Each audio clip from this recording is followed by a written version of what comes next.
Menschen glücklich und zufrieden. Niemand bemerkte den Schatten, der sich langsam über ihnen ausbreitete.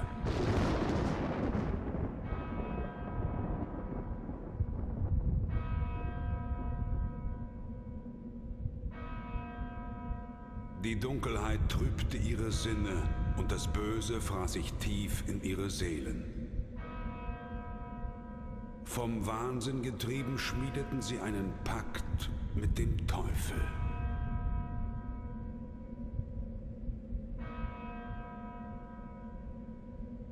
Zu später Stunde kamen sie zusammen, um gemeinsam die Mächte der Finsternis mit ihrem sündigen Blut zu rufen. Sie zu erlösen von ihrer sterblichen Existenz, den Anbeginn einer neuen Welt vor Augen.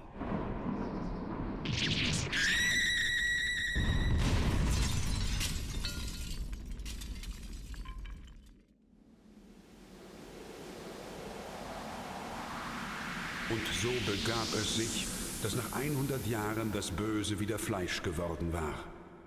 Als unsterbliches Geschöpf der Nacht kann es die Gestalt des Wolfs, der Fledermaus oder des Nebels annehmen. Es labt sich am Blut der Menschen.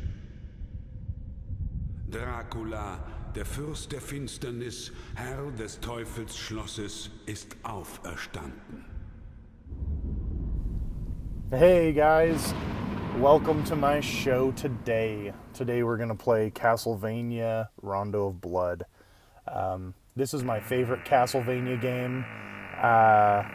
It was kind of one of those only released in Japan for a really long time, and they recently re-released it as part of a 2-game collection on the PlayStation 4 called Castlevania Requiem. I believe it's about $20, not on sale.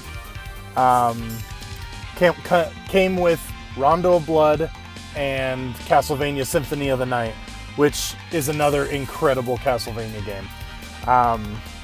Anyways, this is the story of Richter Belmont, who is a descendant of the original Castlevania game on the Nintendo. I think that was Simon Belmont. So this is a descendant of Simon.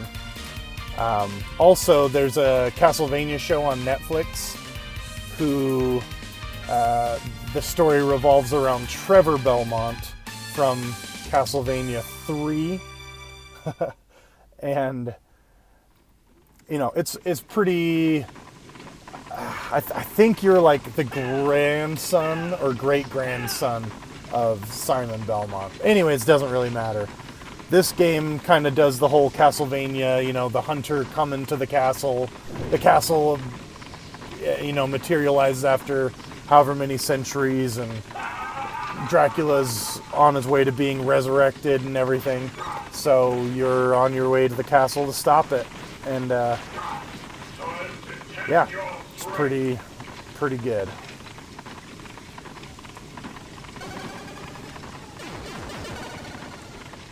Dodge that, woo! So, the basic moveset is just your whip, shooting your whip, boom, boom, boom. You got a little backflip, you know, not too complicated there, just jump and attack. The heart you'll see in the upper left, I've got 11 now. Surprisingly, the hearts don't give you health in this game. They give you, it's like item usage. So I'm going to pick up that axe, for instance, and if I use it, it uses my hearts. So the hearts aren't health, kind of odd. But yeah, so I'm fighting my way through one of the towns just right next to the castle, you know, where the castle materialized and all the monsters came out. Alhiba. So, back on the NES, there was a game called Simon's Quest, Castlevania 2 Simon's Quest, and this looks a lot like Simon's Quest, just the town from that game. So, one thing that's cool about the Castlevania games is you get to kind of revisit a lot of areas that kind of pop up in all of the games, you know, especially once you get into the castle itself.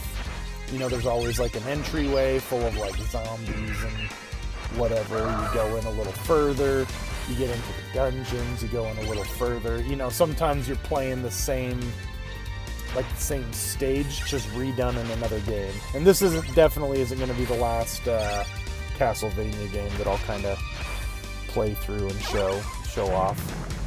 Here's an alternate path, leads you to a different boss. Most levels in this game have kind of the alternate path. Eventually you end up at Dracula anyways,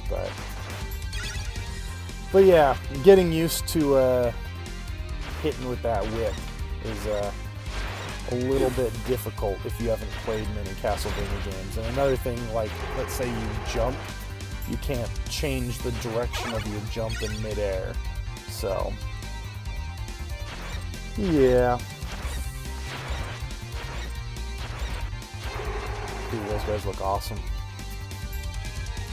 Yeah, I think there was a version of this game that was for the Super Nintendo. It was Super Dracula X or something like that, and it was a weird version of this game. But this was originally only released in Japan. But, oh, watch out, a dragon! Good thing I got the axe. Oh no!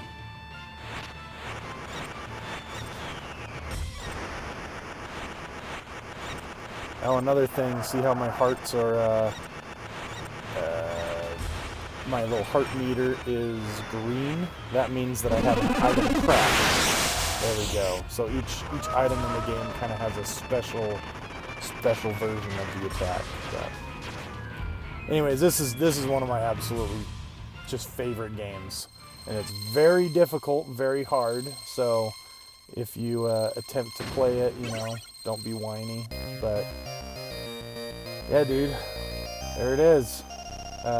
We'll see you next time. Thanks for hanging out. Peace.